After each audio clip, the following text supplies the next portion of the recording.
మీకు ఆన్సర్ తెలిస్తే మీరు ఏం చేయాలంటే కామ్గా హ్యాండ్ రేజ్ చేయాలంతే. ఓకే, ఈ ఎలక్ట్రిక్ కరెంటు సంబంధించి ఒక కాన్సెప్ట్ అర్థం చేసుకోవడం కోసము మీకు నేను ఒక 2 సేమ్ సైజ్ ఉన్న ట్యాంకులు,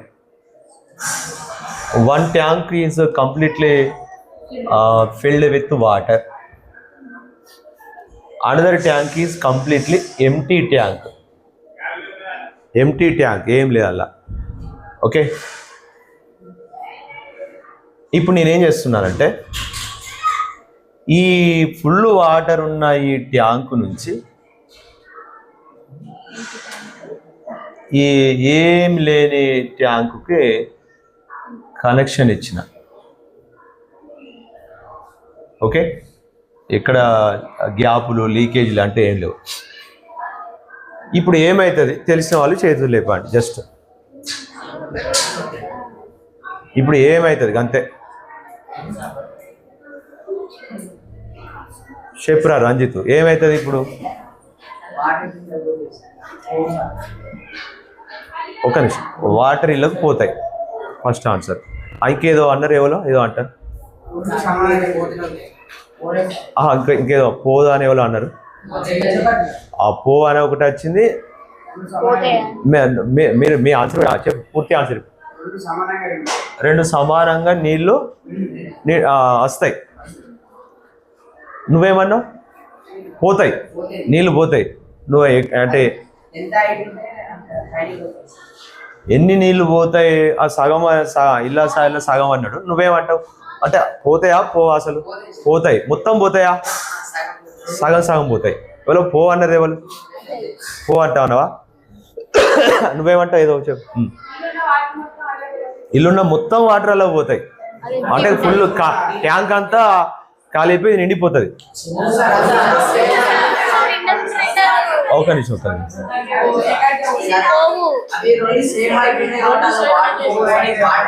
సేమ్ హైట్ ఉన్నాయి కాబట్టి అసలు వాటర్ పోవా?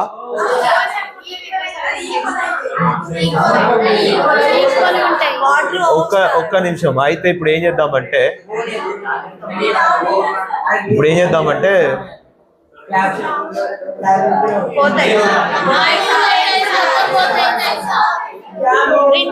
పోతాయా పోవా?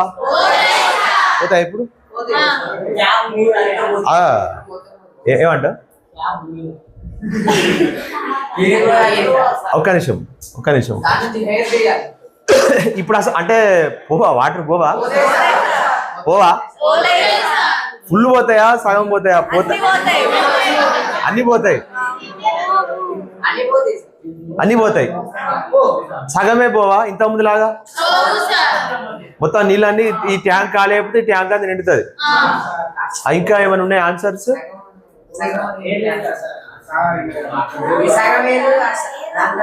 సగం అయిపోతాయా ఇట్లా కూడా? ఇంకేమన్నా ఉన్నాయి ఆన్సర్స్?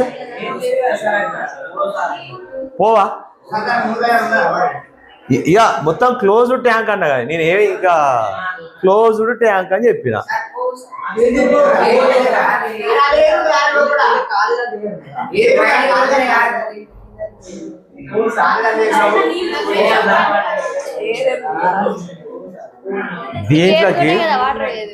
దీంట్లోకి ఒక్క సుక్క కూడా రాదు. నేను ఇప్పుడు అన్నా కదా లాస్ట్కి ఏమైనా ఉన్నాయా ఆన్సర్ చెప్పురా అంటే చెప్పుకోకుండా ఉండి మళ్ళీ నేను అన్నాక నేను అనలేదు సార్. దీంట్లోకి ఒక్క సుక్క కూడా రాదు. అయితే ఇప్పుడు నేనే చెప్తాను అంటే దీంట్లోకి రావడం కోసం ఏం చేయాలి మరి? నీళ్ళు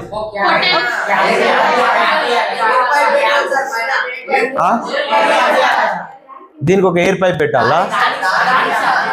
దీనికి అద్దా? సరే దీనికి ఒక ఎయిర్ పైప్ ఇట్లా పెట్టాలి. ఇప్పుడు ఎన్ని నీళ్ళు వస్తాయి? మొత్తం వస్తాయా సగం వస్తాయా?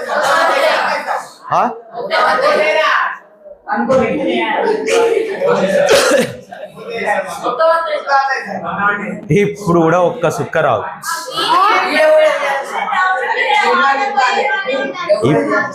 ఇప్పుడు కూడా ఒక్క సుక్క రావు.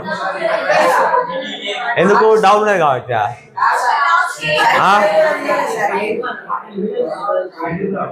మరి ఈ నీళ్ళకి రావాలంటే ఇల్లు ఉన్న ఎయిర్ ఎటు పోవాలి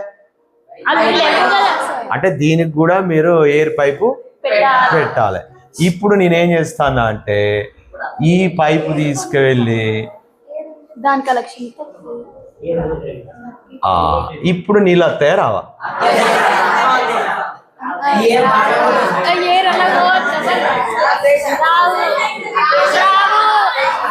రావా కాదు ఇప్పుడు ఎందుకు రావు ఇప్పుడేమైంది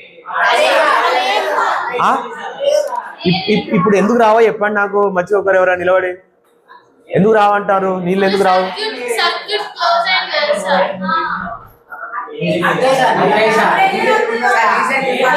ఎందుకు రావో చెప్పండి రీజన్ ఒక్క నిమిషం రానోళ్ళు ఇద్దరు ముగ్గురే ఉన్నారు మీరు ఎందుకు రావో నీళ్ళు ఎందుకు రావో చెప్పండి పర్వాలేదు చెప్పండి ఏం కాదు చెప్పండి ఎందుకు రావు నీళ్ళు ఎందుకు రావురా తన విషయం ఎందుకు రావు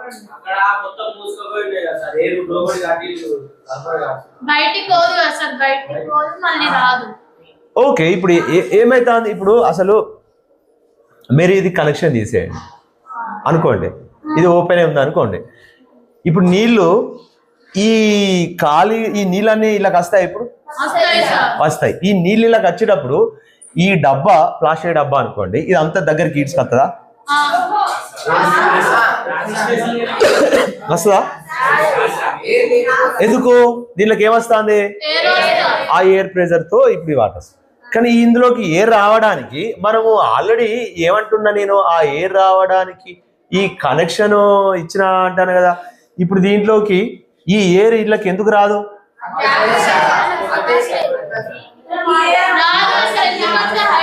ఈ ఎయిర్ ఇళ్ళకి రావాలంటే ఈ వాటర్ ఈ ఎయిర్ ని నెట్టాలి ఈ ఎయిర్ ను అసలు ఈ వాటర్ ఇక్కడికి రావాలంటే మరి ఈ వాటర్ ని నెట్టడానికి ఎయిర్ కావాలి అర్థమవుతుంది అంటే ఇప్పుడు ఈ వాటర్ ఏమో దీని మీద పుష్ చేస్తుంది ఈ ఎయిర్ ఏమో ఈ వాటర్ ని పుష్ చేస్తుంది మరి ఈ ట్యాంక్ మొత్తం ఇలా నిండుతుందా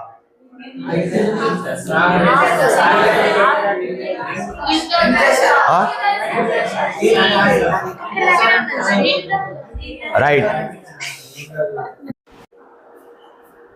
ఇలా కనెక్షన్ ఇస్తే వాటర్ ఏమో దీంట్లో నుంచి దీంట్లోకి పాస్ అయిపోతుంది ఎయిర్ ఏమో దీంట్లో నుంచి దీంట్లో పాస్ అవుతుంది ఎంత వాటర్ సప్లై అవుతుంది దీంట్లోకి ఫుల్లా దీంట్లోకి ఒక హాఫ్ వస్తాయి దీంట్లో కూడా హాఫ్ సో అసలు దీంట్లో నుంచి దీంట్లోకి వాటర్ ఎందుకు వస్తాయి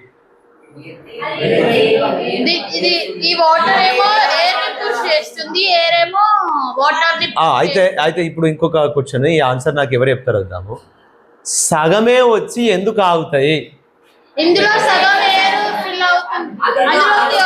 అంటే ఇంకా మీకు క్వశ్చన్ అర్థం అవ్వాలంటే మొత్తం వాటర్ దాంట్లోకి ఎందుకు రాదు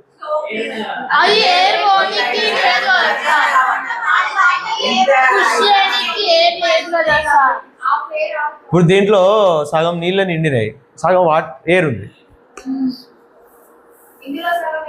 ఓకేనా దీంట్లో కూడా ఎయిర్ ఉన్నది కింద వాటర్ ఉన్నాయి మరి ఇంకా వాటర్ ఎందుకు రావట్లే వీళ్ళకు ఎయిర్ అనేది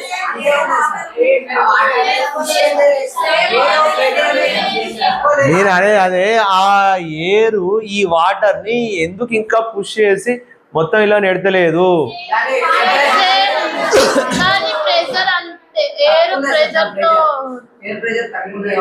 సో ఎప్పుడైతే దీంట్లో ఫుల్ వాటర్ ఉంటుందో ఎప్పుడైతే ఎంటీగా ఉంటుందో అప్పుడు మనం ఏమంటామంటే దీన్నేమో హై పొటెన్షియల్ అంటాం అంటే టెక్నికల్గా మీరు దేనికి ఏదైనా పెట్టచ్చు ఇది హై పొటెన్షియల్ ఇదేమో లో పొటెన్షియల్ అంటారు ఇక్కడ పొటెన్షియల్ అంటే మీనింగ్ ఏంటంటే సమ్ ఏదైనా ఒకటి ఎక్కువ ఉంటే పొటెన్షియల్ అనే వర్డ్ ఇక్కడే కాదు, ఫిజిక్స్లోనే కాదు, సైన్స్లోనే కాదు, ఇంకా వేరే దగ్గర కూడా మనం పొటెన్షియల్ అనే వర్డ్ యూజ్ చేస్తాం. సమ్ ఎగ్జాంపుల్, నా దగ్గర నాలెడ్జ్ పొటెన్షియల్ ఎక్కువ ఉన్నది, లేదంటే నా దగ్గర బాగా డబ్బులు ఉన్నాయి, that is also calling potential అంట. ఏదైనా సరే ఒకటి ఎక్కువ ఉంటే పొటెన్షియల్ అంటారు. నీకు ఎక్కువ ఎనర్జీ ఉందనుకో, యూ హ్యావ్ మోర్ పొటెన్షియల్ అంటారు. నా దగ్గర ఏదైనా ఒకటి ఎక్కువ ఉందంటే దాని పరంగా నేను ఎక్కువ పొటెన్షియల్తో ఉన్నట్టు. ఇప్పుడు నా దగ్గర ఈ సబ్జెక్టు నాలెడ్జ్ ఉంది, నేను ఈ సబ్జెక్టు నాలెడ్జ్ పరంగా నేను హై పొటెన్షియల్, మీకు అది లేదు, నా దగ్గర ఉన్నదాన్ని మీకు నేను షేర్ చేస్తాను. సో పొటెన్షియల్ హై పొటెన్షియల్ నుంచి లో పొటెన్షియల్కి ఏంటిది పొటెన్షియల్ డిఫరెన్స్? నాలెడ్జ్. మీ దగ్గర నాలెడ్జ్ పొటెన్షియల్ తక్కువ, నా దగ్గర నాలెడ్జ్ పొటెన్షియల్ ఎక్కువ ఉంది. సో ఈ పొటెన్షియల్ డిఫరెన్స్ అనేది ఉన్నది కాబట్టి నేను మీకు చెప్తాను. నేను ఎవరికి చెప్పాను? నాతో పాటు ఈక్వల్ నాలెడ్జ్ ఉన్న వాళ్ళకు నేను కూర్చోబెట్టి చెప్పిన అనుకో, వాళ్ళు ఏమంటారు? ఇదంతా నాకేందుకు చెప్తాను, నాకు ఆల్రెడీ ఎరికే అంటారు. అంతే కదా? అంటే ఎందుకు నా నాలెడ్జ్ అటు షేర్ కాదు? పొటెన్షియల్ ఈక్వాలిటీ ఉన్నది, పొటెన్షియల్ డిఫరెన్స్ అనేది లేదు. పొటెన్షియల్ డిఫరెన్స్ ఉంటేనే అక్కడ ఏదైనా ఒకటి పాస్ అవుతుంది. సో పొటెన్షియల్ డిఫరెన్స్ అనే వర్డ్ చాలా, ఇప్పుడు నేను దీన్ని మళ్ళీ నేను ఎలక్ట్రిసిటీకి అప్లై చేస్తాను. మీకు ఆ కాన్సెప్ట్లన్నీ అక్కడ అర్థం అవ్వాలంటే కొంచెం ఈ కాన్సెప్ట్ మీకు అర్థం అవ్వాలి. బాగా గుర్తుపెట్టుకోండి. పొటెన్షియల్ డిఫరెన్స్, దీన్ని ఏదైతే ఎక్కువ ఉందో ఏదైతే తక్కువ ఉందో దాన్ని డిఫరెన్స్ ఉంది అంట. ఏం డిఫరెన్స్? ఒకటి ఎక్కువ ఒకటి తక్కువ. ఇక్కడ వాటర్ అనేది డిఫరెన్స్ ఉంది. ఈ వాటర్ ఎక్కువ ఉన్నదాన్ని పొటెన్షియల్ హై పొటెన్షియల్ వాటర్ అని, దీన్ని లో పొటెన్షియల్ వాటర్ అంట. ఓకేనా? మీకు పొటెన్షియల్ అనే వర్డ్ ఒక దగ్గర వచ్చింది. ఎక్కడ వచ్చిందంటే మొన్న చెప్పుకున్న దాంట్లో అయనైజేషన్ ఎనర్జీ అని చెప్పాను, బ్రాకెట్లో అయనైజేషన్ పొటెన్షియల్ అన్నాను. అర్థమైందా? అంటే సోడియం ప్లస్గా మారుతుంది. ఇది పొటెన్షియల్ ఎనర్జీకి చెప్పేటప్పుడు ఎగ్జాంపుల్ చెప్పాను. ఎందుకు దీన్ని పొటెన్షియల్ అన్నాను? ఏదైనా ఒకటి ప్లస్ ఉంటే ఏదైనా ఒకటి మైనస్ ఉంటే దీన్నే పొటెన్షియల్ డిఫరెన్స్ అని కూడా అంటారు. ఏమంటారు దీన్ని? పొటెన్షియల్ డిఫరెన్స్ అంటారు. సో ఎన్ఏ అనేది ఎన్ఏ ప్లస్గా మారినప్పుడు అలా మారడానికి మనం ఇచ్చే ఎనర్జీని అయనైజేషన్ పొటెన్షియల్ అన్నాం. సో అంటే అయనైజ్డ్గా చేయడానికి మనం ఇచ్చేటువంటి ఎనర్జీ, ఆ ఎనర్జీ అనే బదులు ఏమన్నాం అక్కడ? పొటెన్షియల్ అనే వర్డ్ కూడా యూజ్ చేస్తాం అన్నట్టు. ఎక్కడైతే ఎనర్జీ డిఫరెన్స్ ఉందో ఇక్కడ పాజిటివ్ ఛార్జ్ నెగిటివ్ ఛార్జ్, ఇక్కడ పాజిటివ్ ఛార్జ్ ఎక్కువ ఉన్నది, ఇక్కడ నెగిటివ్ ఛార్జ్ ఎక్కువ ఉన్నది. So this is the potential difference. Okay, potential అనే ఒక వర్డ్ ఏదైనా ఒకటి ఎక్కువ ఉంది లేదంటే ఏదైనా ఒకటి తక్కువ ఉంది అని చెప్పడానికి యూజ్ చేసేటువంటి కామన్ వర్డే. ఓకేనా? ఇక్కడ హై పొటెన్షియల్ ఆఫ్ వాటర్, ఇక్కడ లో పొటెన్షియల్ ఆఫ్ వాటర్, ఇలా ఉంటే ఏమవుతుంది? వాటర్ ఇక్కడ నుంచి ఇక్కడికి సప్లై అవుతుంది, వాటర్ ఇక్కడ నుంచి ఇక్కడికి పాస్ అవుతుంది, ఇక్కడ నుంచి ఇక్కడికి ఎయిర్ పాస్ అవుతుంది. సో మీకు ఎందుకు వాటర్ ఫుల్గా ఇళ్ళకి రాదు అనే దానికి ఆన్సర్ ఏంటిది అంటే ఇప్పుడే చెప్పాను. నేను నాతో పాటు ఈక్వల్గా ఉన్న ఒక టీచర్ని కూర్చోబెట్టి చెప్పిన ఆయన వినడు, నాకు అన్నీ తెలిసినవి చెప్తాను కదా. సో అలా మీరు ఎప్పుడైనా ఎవరైనా చెప్తా అంటే నాకు అన్నీ తెలుసు, నువ్వు ఏం చెప్పని అవసరం లేదు. సో ఎప్పుడైతే డిఫరెన్స్ ఉంటుందో అప్పుడే మనము అది షేర్ అవుతుంది.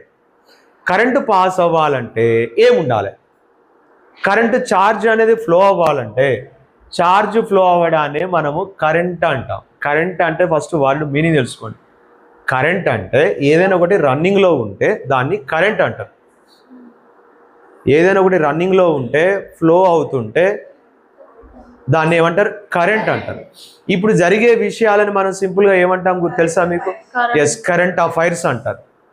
కరెంట్ అనే వర్డ్ మీకు మీనింగ్ ఏంటి? అఫైర్స్ అంటే విషయాలు, జరుగుతున్న విషయాలు, వాటిని కరెంట్ అఫైర్స్ అంటారు. సో కరెంట్ అంటే మీనింగ్ ఏంటిది? ఒకటి రన్నింగ్లో ఉన్నది. ఏం రన్నింగ్లో ఉన్నది? Charge.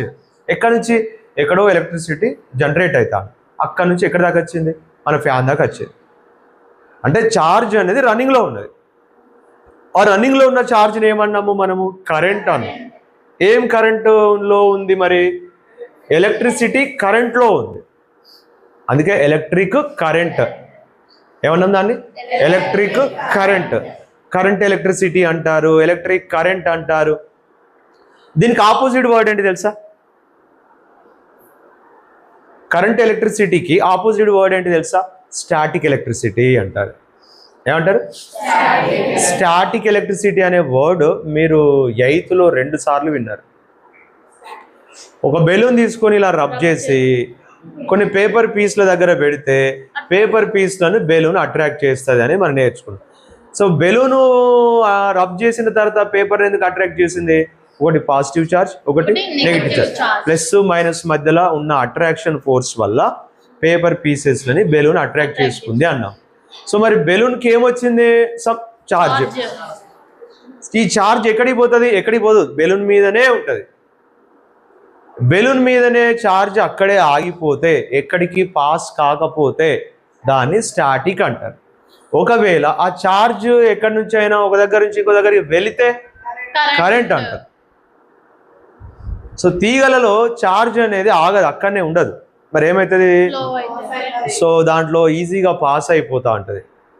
So free of electrons ఉంటాయి కాబట్టి, లోన్ ఎలక్ట్రాన్స్, ఫ్రీ ఎలక్ట్రాన్స్ ఓవర్గా మెటల్స్లో ఉంటాయి కాబట్టి ఛార్జ్ని అవి ఈజీగా పాస్ చేస్తాయి. దాన్ని కరెంట్ ఎలక్ట్రిసిటీ అంటాం. ఒకవేళ ఛార్జ్ పాస్ కాకుండా అక్కడే ఆగితే స్టాటిక్ ఎలక్ట్రిసిటీ అంటాం. ఓకే, ఇప్పుడు మనం దీన్ని ఎందుకు కరెంట్ ఎలక్ట్రిసిటీ అన్నామంటే ఛార్జ్ అనేది ఫ్లోయింగ్లో ఉన్నది, మోషన్లో ఉన్నది కాబట్టి దాన్ని మనం కరెంట్ అన్నాం. ఓకే, సరే. ఇప్పుడు ఎప్పుడు కరెంటు మూవ్ అవుతుంది అంటే ఎప్పుడు వాటర్ ఫ్లో అవుతుంది? దానికంటే ఈక్వల్ ఎనర్జీ ఉన్నప్పుడు పాస్. చాలా కండిషన్స్ కావాలి. ఎప్పుడు అంటే ఇక్కడ వాటర్ తక్కువ ఉండాలి, ఇక్కడ వాటర్ ఎక్కువ ఉండాలి. అంటే పొటెన్షియల్ డిఫరెన్స్ అనేది ఎంతో కొంత ఉండాలి. ఎంత ఎక్కువ వాటర్ ఉండి ఎంత తక్కువ అసలు నీళ్ళు లేకుండా ఉంటే అంత ఎక్కువ వాటర్ ఫ్లోయింగ్ ఎక్కువ ఉంటుంది, అంతే కదా. మీరు ఫస్ట్ స్టార్టింగ్లో ఈ వాటర్ ఇక్కడి నుంచి ఇక్కడికి వచ్చినట్టుగా లాస్ట్ సెకండ్లో రాదు. ఎందుకు? మొత్తం నీళ్ళు ఎందుకు రావనడానికి కూడా రీజన్ ఏంటిది? ఇక్కడ పొటెన్షియల్ డిఫరెన్స్, ఇక్కడ పొటెన్షియల్ డిఫరెన్స్ లేదుగా. పొటెన్షియల్ డిఫరెన్స్ ఏమైంది? 0 అయింది. సో ఎప్పుడైతే వాటర్ అటు ఇటు ఈక్వల్ అవుతుందో నో డిఫరెన్స్. ఏమంటారు దాన్ని? No difference. డిఫరెన్స్ అని ఎప్పుడు? డిఫరెన్స్ ఉందని ఎప్పుడు అనాలి? దీంట్లో ఫుల్ వాటర్ ఉండి దీంట్లో వాటర్ లేకపోతే డిఫరెన్స్ ఉందంట. ఎంత ఎక్కువ ఫుల్ వాటర్ ఉంటే ఎంత తక్కువ నీళ్ళు ఉంటే దాన్ని ఏమంటారు? హై పొటెన్షియల్ డిఫరెన్స్ అంటారు. ఏమంటారు దాన్ని? హై పొటెన్షియల్ డిఫరెన్స్ అంటారు. సో ఈ పొటెన్షియల్ డిఫరెన్స్ ఎప్పుడు 0 అవుతుంది అంటే దీంట్లో ఈక్వల్గా అమౌంట్ ఆఫ్ ఛార్జెస్ ఉన్నప్పుడు. ఓకే, ఇక్కడేమో వాటర్ చెప్పుకున్నాం, కానీ మనం బ్యాటరీకి ఏం చెప్తామంటే, సో బ్యాటరీకి చెప్పేటప్పుడు ఒక బ్యాటరీ ప్లస్ ఛార్జ్, ఇది మైనస్ ఛార్జ్ అనుకుంటే, ఓకే, ఇక్కడ పాజిటివ్, దీన్ని మనము బ్యాటరీకి చెప్పేటప్పుడు పాజిటివ్ ఛార్జ్ని ఇలా చూపిస్తాం, దీన్ని ప్లస్ అంటారు, దీన్ని మైనస్ అంటారు. సో ఇక్కడ హై రిచ్ ఆఫ్ ప్రోటాన్స్ అంటే పాజిటివ్ ఛార్జెస్ ఉంటాయి. అంటే ఇండైరెక్ట్ చెప్పాలంటే ఇక్కడ ఏమి తక్కువ ఉంటాయి? ఎలక్ట్రాన్స్ తక్కువ ఉంటాయి. ఇక్కడ ఎలక్ట్రాన్స్ ఎక్కువ ఉంటాయి, ఎస్, పాజిటివ్ ఛార్జెస్ ఏమో తక్కువ ఉంటాయి. సో అయితే ఇక్కడ ఒకటి మీరు బాగా గుర్తుపెట్టుకోవాలి, ఎప్పటికీ గుర్తుపెట్టుకోవాలి, ఈ కన్ఫ్యూజన్ మళ్ళీ మీకు ఎప్పటికి ఉంటుంది. అసలు వేరు కానీ మనం చెప్పుకునేది వేరు. అంటే మొదట్లో ఈ ఛార్జెస్కు సంబంధించి ఫస్ట్ ఒక ఎక్స్పెరిమెంట్స్ చేసి పలానా వాటికి ఛార్జెస్ ఉంటుంది అని చెప్పినటువంటి ఒక సైంటిస్ట్ ఎవరు అంటే బెంజమిన్ ఫ్రాంక్లిన్ అనేటువంటి ఒక సైంటిస్ట్. ఏం పేరు? ఆయన బట్టిగానే కైట్ తీసుకొని ఆడేటప్పుడు ఆ కైట్ పైకి వెళ్ళిన తర్వాత, సో అంటే ఆయన మన దగ్గర మన ఏరియాలో పాజిబుల్ కాదు, కొన్ని పోలార్ రీజియన్స్కు లేదంటే కొన్ని ఏరియాస్లో ఉండేటువంటి అక్కడ ఏమైతే అంటే కైట్ పైకి ఎగిరేసినప్పుడు ఏమైందంటే బాగా పైకి వేసిన తర్వాత ఆ కైట్కు లైట్గా షాక్ వచ్చడం ఆయన అబ్జర్వ్ చేశాడు. సో అది క్లౌడీగా ఉన్న టైంలో, కొంచెము రైనీ సీజన్, క్లౌడీగా ఉండేవిగా థండర్స్, లైటనింగ్స్ వచ్చేటువంటి టైంలో. సో ఆయన అబ్జర్వ్ చేసింది ఏంటంటే, సో అంటే ఈ కైట్ కూడా ఛార్జ్ అయింది, ఛార్జ్ అయ్యి ఆ ఛార్జ్ ఈయనకు పాస్ అయినట్టుగా అబ్జర్వ్ చేశాడు. సో ఈ ఛార్జెస్కి ఒక దానికి పాజిటివ్ ఛార్జ్, ఇంకో దానికి నెగిటివ్ ఛార్జ్ అని మనం పేరు పెట్టడము ఎవరు పెట్టారంటే ఫస్ట్ బెంజమిన్ ఫ్రాంక్లిన్ అనేట ఆయన పెట్టాడు. ఓకేనా, ఈ విషయాలు మనము 8th కూడా మాట్లాడుకున్నాం. సో ఇది అబ్జర్వ్ చేసిన తర్వాత తను అప్పుడు తెలుసుకుంది ఏంటంటే, ప్రోటాన్స్ అంటే positive charge of ions, pass అవుతున్నాయి. ఈ పాస్ అవుతుండడం వల్లనే కరెంట్ వస్తుంది, లేదంటే ఒక బ్యాటరీలో ఎలక్ట్రిసిటీ పాస్ అవుతుంది అని మొదట్లో అనుకున్నాడు. ఎవరు పాస్ అవుతారని? Positive charge protons, positive ions అవి పాస్ అవుతున్నాయి. అవి రన్నింగ్లో ఉండడం వలన బ్యాటరీలో నుంచి ఎనర్జీ జనరేట్ అవుతుంది, కరెంటు పాస్ అవుతుంది. సో బ్యాటరీలో ఛార్జెస్ కరెంటు పాస్ అవ్వడానికి రీజను పాజిటివ్ ఛార్జెస్ అనుకున్నాడు. అలా అనుకున్న విషయాన్ని అందరికీ తెలియజేసిన తర్వాత వరల్డ్ మొత్తం స్ప్రెడ్ అయిపోయింది. ఏం పాస్ అవుతున్నాయని? పాజిటివ్ ఛార్జెస్ పాస్ అవుతున్నాయి.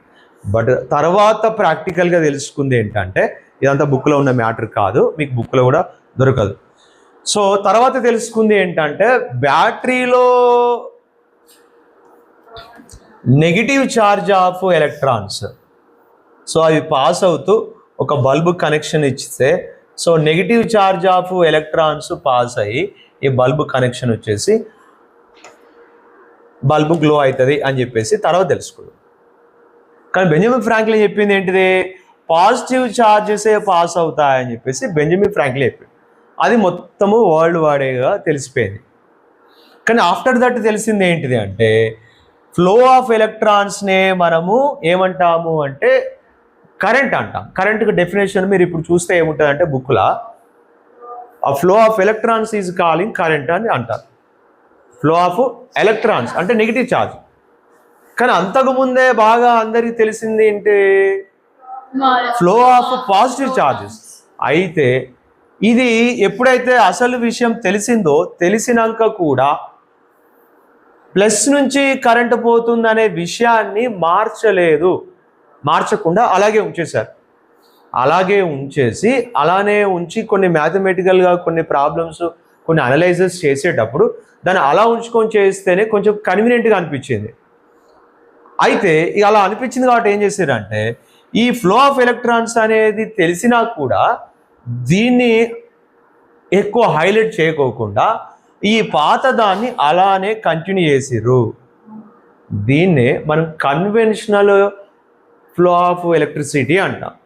కన్వెన్షనల్ అంటే ఏంటిది అంటే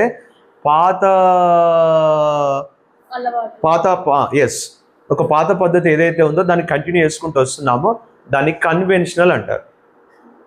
ఏమంటారు? కన్వెన్షనల్ అంటారు. కన్వెన్షనల్ అంటే ఏంటిది? Conventional flow of positive charges వల్లనే ఎలక్ట్రిసిటీ, అదే కరెంట్ అనేది బెంజమిన్ ఫ్రాంక్లిన్ అనుకున్నాడు. అది కాదు అని తెలిసినా కూడా దాన్ని ఆపలేదు, దాన్ని అలాగే కంటిన్యూ చేస్తారు. ఎప్పటిదాకా? ఇప్పటికీ కూడా మన బుక్లో మనం ఏం చేస్తామంటే బ్యాటరీ ప్లస్ నుంచి ఎలక్ట్రిసిటీ పాస్ అవుతున్నట్టుగా చూపిస్తాం, బ్యాటరీ మైనస్ నుంచి కాదు. సో అది రియల్ కాకపోయినా అది దానివల్ల కొన్ని బెనిఫిట్స్ ఉన్నాయి మ్యాథమెటికల్గా, కొన్ని విషయాలలో దానివల్ల మనకు కొంత అడ్వాంటేజ్ ఉంది కాబట్టి దాన్ని అలాగే ఉంచాం. కానీ నిజంగా ఎలక్ట్రిసిటీ పాస్ అవ్వడం అంటే ఏంటి? ఎలక్ట్రాన్స్ పాస్ అవ్వడం. ఇది నెగిటివ్ ఛార్జ్. సో ఇక్కడ ఎలక్ట్రాన్స్ పాస్ అవ్వడమే, కానీ మనం దీన్ని ఎలక్ట్రిసిటీ కింద షో చేయము. ఇప్పటికీ బుక్లో మనం దీన్నే షో చేస్తాం. దీన్నే కరెంటుకు సింబల్గా, కరెంటుకు ఇండికేషన్గా చూపిస్తాం. కరెంటుకు సింబల్ ఏంటంటే ఐ, చెప్తాను ఇప్పుడు తర్వాత.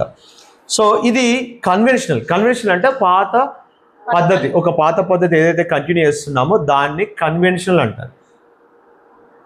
ఓకేనా? సో ఇది దీని వెనుక ఉన్నటువంటి హిస్టరీ. సో ఇప్పుడు కరెంట్ ఎందుకు పాస్ అవుతుంది? మళ్ళీ అదే క్వశ్చన్ అడుగుతుంది. కరెంట్ ఎప్పుడు పాస్ అవుతుంది? అసలు కరెంట్ ఎందుకు ఫ్లో అవుతుంది? ఎప్పుడు కరెంట్ ఉంటుంది? ఎప్పుడైతే పొటెన్షియల్ డిఫరెన్స్ ఉంటుందో అప్పుడు కరెంటు ఫ్లో అవుతుంది. ఎప్పుడు కరెంటు ఫ్లో జీరో అవుతుంది? పొటెన్షియల్ డిఫరెన్స్ లేనప్పుడు, అంటే పొటెన్షియల్ డిఫరెన్స్ జీరో ఉన్నప్పుడు. అప్పుడప్పుడు బ్యాటరీస్ డెడ్ అవుతాయి, దాంట్లోకి వెళ్ళి కరెంట్ రాదు, బల్బ్ వెలగదు, ఏది పని చేయదు. అంటే ఏమైంది? బ్యాటరీ పని చేస్తలేదు అంటాం కదా.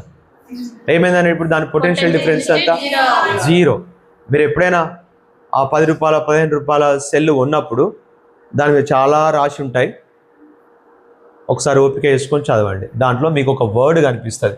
ఏంటా వర్డ్ అంటే 1.5V అని కనిపిస్తుంది. ఏం కనిపిస్తుంది? 1.5. మీకు హెచ్డబ్ల్యూ బ్యాటరీస్ ఉంటాయి, లేదంటే వెహికల్కి సంబంధించిన బ్యాటరీస్ ఉంటాయి, వాటి మీద కూడా ఇలాంటి నెంబర్స్ వస్తూ ఉంటాయి. 9V 12V అని వస్తూ ఉంటాయి. ఓకే, ఈ పొటెన్షియల్ డిఫరెన్స్, ఎక్కువ పొటెన్షియల్ డిఫరెన్స్ ఉంది. ఇంకా పెద్ద పెద్ద ట్యాంకర్స్ తీసుకున్నాం అనుకో, పొటెన్షియల్ డిఫరెన్స్ ఎక్కువ ఉంటుంది. చిన్న చిన్నవి తీసుకున్నాం అనుకో, పొటెన్షియల్ డిఫరెన్స్ తక్కువ ఉంటుంది. ఈ పొటెన్షియల్ డిఫరెన్స్ ఎంత ఉంది, ఎక్కువ ఉందా తక్కువ ఉందా అని మెజర్ చేయడానికి మనం యూజ్ చేసే వర్డ్ ఏంటంటే వోల్ట్. ఏం వర్డ్? వోల్ట్. గాల్వానిక్ వోల్టా అనే ఒక సైంటిస్టుకు హానరబుల్గా మనం ఆయన పేరుని, ఫస్ట్ బ్యాటరీ తయారు చేసిన, కెమికల్ బ్యాటరీ తయారు చేసినటువంటి సైంటిస్ట్ గాల్వానిక్ వోల్టా అంటాం కదా. సో ఆయన పేరుకు గుర్తుగా, ఆయనకు గౌరవంగా మనం ఆయన పేరునే పొటెన్షియల్ డిఫరెన్స్కు ఏం చేసాము? యూనిట్స్గా పెట్టుకున్నాం. ఏం చేసిండు ఆయన? యాసిడ్ తీసుకున్నాడు. యాసిడ్ తీసుకొని దాంట్లో 2 మెటల్ రాడ్స్ పెట్టిండు. ఈ 2 మెటల్ రాడ్స్ పెట్టి దీంట్లో యాసిడ్ పోసి, ఏం యాసిడ్ పోసిండు తెలుసా? H2SO4. కాపర్ తీసుకున్నాడు, జింక్ తీసుకున్నాడు. ఈ 2 తీగలకు ఒక బల్బ్ కనెక్షన్ చేసిండు. ఆ బల్బ్ గ్లోయింగ్ అయింది. బల్బ్ గ్లో అవగానే ఏమర్థమైంది? అరే, ఈ యాసిడ్లో నుంచి ఎలక్ట్రిసిటీ పాస్ అవుతుంది. So first battery made by galvanic Volta. So యాసిడ్లో ఏముంటుంది? H2SO4, అంటే H+SO4-. ఈ ప్లస్ మైనస్ డిఫరెన్స్ని ఏమంటాము? పొటెన్షియల్ డిఫరెన్స్ అంటాము.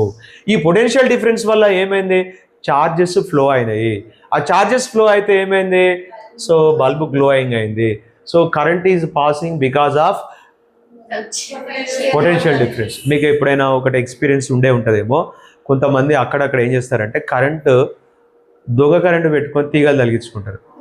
ఆ ఒక తీగని తీసుకొచ్చి ఎర్త్కు పెట్టి, ఆ ఎర్త్లో పెట్టిన తర్వాత ఏం చేస్తారంటే అక్కడ అప్పుడప్పుడు ఉప్పు పోస్తారు. ఉప్పు పోసి నేను నీళ్ళు పోతా అంటారు. అప్పుడు ఎప్పుడు పోస్తారు తెలుసా? ఎప్పుడైతే ఇంట్లో ఫ్యాన్ స్లోగా తిరుగుతుందో, ఎప్పుడైతే లైట్ సరిగా వెలగట్లేదో, అప్పుడు ఏం చేస్తారంటే ఆ వైర్ దగ్గర ఇంత ఉప్పు పోసి నీళ్ళు పోస్తారు. పోయగానే ఏమైతే తెలుసా?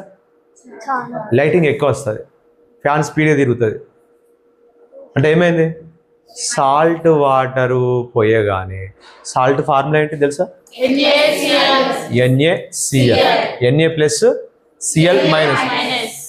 ఇవి ఎక్కువ పోసి నీళ్లు పోయగానే ఇవన్నీ ఫ్రీగా మూవ్ అవుతా ఉంటాయి. సో పొటెన్షియల్ డిఫరెన్స్ ఇంక్రీజ్ అయిపోతుంది. పొటెన్షియల్ డిఫరెన్స్ ఇంక్రీజ్ అవ్వగానే ఏమవుతుంది? ఫ్లో ఆఫ్ చార్జ్ ఎక్కువ అయిపోతుంది. ఫ్లో ఆఫ్ చార్జ్ ఎక్కువ అయిపోగానే ఏమవుతుంది? బల్బు లైటింగ్ ఎక్కువ వస్తుంది. అదే. సో పొటెన్షియల్ డిఫరెన్స్ ఎంత ఎక్కువ ఉంటే అంత ఎక్కువ కరెంటు ఫ్లో అవుతుంది. సో కరెంటుకు పొటెన్షియల్ డిఫరెన్స్ ఉన్నటువంటి రిలేషన్ అది. దాని మీద ఒక ల్యాబ్ యాక్టివిటీ కూడా ఉంది. మనం నెక్స్ట్ దాంట్లోకి వెళ్దాం. ఇక పొటెన్షియల్ డిఫరెన్స్కు యూనిట్స్ ఏంటిది? పొటెన్షియల్ డిఫరెన్స్ను PD అంటాం, కానీ దానికి సింబల్ మాత్రం V అని పెడతాం. V అని పెట్టడానికి రీజన్ ఏమీ లేదు. కాదు, పొటెన్షియల్ డిఫరెన్స్ను V అని పెట్టడానికి వోల్ట్ రీజన్ కాదు. ఓకేనా? V అని పెట్టడానికి నో రీజన్. గుర్తుపెట్టుకోండి. దీనికి ఫార్ములా ఏంటి? పొటెన్షియల్ డిఫరెన్స్ ఫార్ములా ఏంటంటే వర్క్ బై కూలుంబ్ అంటాం. Charge, work by charge. Some చార్జ్కు యూనిట్స్ ఏంటిదంటే కూలుంబ్ అంటారు. చార్జ్కి యూనిట్స్ ఏంటిది? కూలుంబ్. ఎంత చార్జ్ పోతుంది, ఎంత ఛార్జ్ ఫ్లో అవుతుంది అనేది మెజర్ చేయాలంటే ఆ ఛార్జ్ని మనం కూలుంబ్ అనే యూనిట్స్లో మెజర్ చేస్తాం. Some coulomb of charge flow అయినప్పుడు అక్కడ జరిగే work that is equal to potential difference. Work అంటే ఏంటిది? ఇక్కడ వర్క్ అంటే ఏంటిదంటే ఇక్కడ ఏంటిది వర్క్? మీరు ఆ వర్క్ 9th క్లాస్లో వర్క్ పవర్ ఎనర్జీ అని నేర్చుకున్నాం తెలుసా? వర్క్ ఎనర్జీ పవర్ అనే ఒక చాప్టర్ ఉంటుంది. ఎక్కడ? 9th క్లాస్లో ఉంటుంది. సో వర్క్ అంటే ఇక్కడ ఏం వర్క్ అవుతుంది? ఈ ఫ్లో ఆఫ్ చార్జెస్ ఇక్కడి నుంచి ఇక్కడికి, లేదంటే ఈ ఎయిర్ ఇక్కడి నుంచి ఇక్కడికి మూవ్ అవుతాను. ఓకేనా? This is calling work. Some charge ఒక టర్మినల్ నుంచి, ఒక చివరి నుంచి ఇంకో చివరకు చార్జ్ మూవ్ అయితే దాన్నే మనం వర్క్ అంటాం. సో వర్క్కు ఫార్ములా మనం ఇక్కడ ఏం తీసుకుంటామంటే వర్క్ ఈజ్ ఈక్వల్ టు క్యూని ట్రాన్స్పోజ్ చేయండి, అప్పుడు ఏమవుతుంది? వికి V into Q is equal to W. ఇది వర్క్కు మనం ఇక్కడ తీసుకునేటువంటి ఫార్ములా. ఓకే, ఇక తర్వాత కరెంటుకు ఫార్ములా చూద్దాం. Electric current. కరెంట్కు సింబల్ ఇంతకుముందే రాశాను కదా. కరెంట్కు సింబల్ ఏంటి? ఐ అని పెట్టడానికి నో రీజన్. ఐ అని పెట్టడానికి నో రీజన్, తర్వాత రాయొచ్చు, వెయిట్ చేయండి కొంచెం. సో ఎంత ఎక్కువ ఛార్జ్ మూవ్ అయితే అంత ఎక్కువ కరెంట్ పాస్ అయినట్టు. ఒక ఎగ్జాంపుల్ చూద్దాం. ఈ వైర్లో నుంచి ఒక 1 సెకండ్లో some lakhs of or millions of coulomb of charge pass అయింది. అదే వైర్ లేదంటే ఇంకో వైర్ తీసుకుందాము, సేమ్ అలాంటిదే. ఇది కూడా 1 సెకండ్ టైంలో 2 millions of coulombs charge pass అయింది అనుకుందాం. అంటే ఇప్పుడు దేంట్లో ఎక్కువ ఛార్జ్ పాస్ అయినట్టు? 2 మిలియన్స్ దాంట్లో సేమ్ టైం. కానీ దీంట్లో ఎందుకు ఎక్కువ కరెంట్ అన్నాం? దీంట్లో ఎక్కువ ఛార్జెస్ మూవ్ అయింది కాబట్టి. అంటే కరెంట్ అనేది ఎప్పుడు ఎక్కువ ఉంటుంది? ఎక్కువ ఛార్జ్ మూవ్ అయితే ఎక్కువ మూవ్ అవుతుంది. అయితే ఇప్పుడు ఇంకోటి తీసుకుందాము. ఇక్కడ 1 సెకండ్లో 1 మిలియన్ వెళ్ళింది కదా, ఇంకో వైర్లో హాఫ్ సెకండ్లోనే 1 మిలియన్ వెళ్తే 1 మిలియన్ ఆఫ్ ఛార్జ్ మూవ్ అయితే ఈ వైర్లో నుంచి అప్పుడు ఎక్కువ కరెంట్ పాస్ అయినట్టే కదా. అంటే ఎందుకు ఇక్కడ ఎక్కువ కరెంట్ అన్నాం? తక్కువ టైంలో ఎక్కువ ఛార్జ్ మూవ్ అయింది. టైం తక్కువ ఉంటే కరెంట్ ఎక్కువ, చార్జెస్ ఎక్కువ ఉంటే కరెంట్ ఎక్కువ. సో ఇప్పుడు దీనికి ఫార్ములా ఏం రాస్తామంటే కరెంట్ ఈజ్ ఈక్వల్ Q/T అని రాస్తాం. ఏమని రాస్తాం? ఎంత ఎక్కువ ఛార్జ్ పాస్ అయితే అంత ఎక్కువ కరెంట్ ఉన్నట్టు, ఎంత తక్కువ టైం ఉంటే అంత ఎక్కువ కరెంట్ పాస్ అయినట్టు. సో కరెంటుకు ఫార్ములా ఏంటిదంటే ఛార్జ్ బై టైం. సో మరి దీనికి యూనిట్స్ ఏంటి? ఇక్కడ పొటెన్షియల్ డిఫరెన్స్కి యూనిట్స్ చెప్పలేదు. యూనిట్స్ ఏంటి? వోల్ట్. ఏంటిది? వోల్ట్. మరి కరెంటుకు యూనిట్స్ ఏంటిది అంటే కరెంటుకు యూనిట్స్ యాంపియర్. కరెంటుకు యూనిట్స్ ఎంత కరెంటు పాస్ అయిందో మనం తెలుసుకోవాలంటే మీరు ఏ ఎలక్ట్రానిక్ డివైస్ అయినా చూడండి, దాని మీద ఏమని రాసి ఉంటుంది అంటే 1A, 0.6A, 2A. మీరు బోర్డు కొనడానికి, ప్లగ్ కొనడానికి వెళ్ళండి, ఒక plug and three pin plug ఇవ్వండి అని చెప్పేసి మీరు అన్నారు అనుకోండి, లేకపోతే హోల్డర్ అని ఏదైనా ఒకటి అడిగారు అనుకోండి, ఎన్ని యాంప్స్ ఇది అని అడుగుతాడు. 16 యాంప్సా, 10 యాంప్స్దా, 12 యాంప్స్దా, ఇలా అడుగుతా ఉంటాడు. ఓకేనా? యాంప్స్ అంటే ఏంటిది? ఇక్కడ ఎంత కరెంట్ దాంట్లో పోయే ప్లగ్ అడుగుతున్నావు అని అర్థం. ఓకేనా? యాంపియర్ అంటాము, షార్ట్గా మనం పలికేటప్పుడేమో యాంప్స్ అని పలుకుతాం. ఓకే, ఇది కరెంటుకు యూనిట్స్. ఇది నోట్ చేసుకోండి.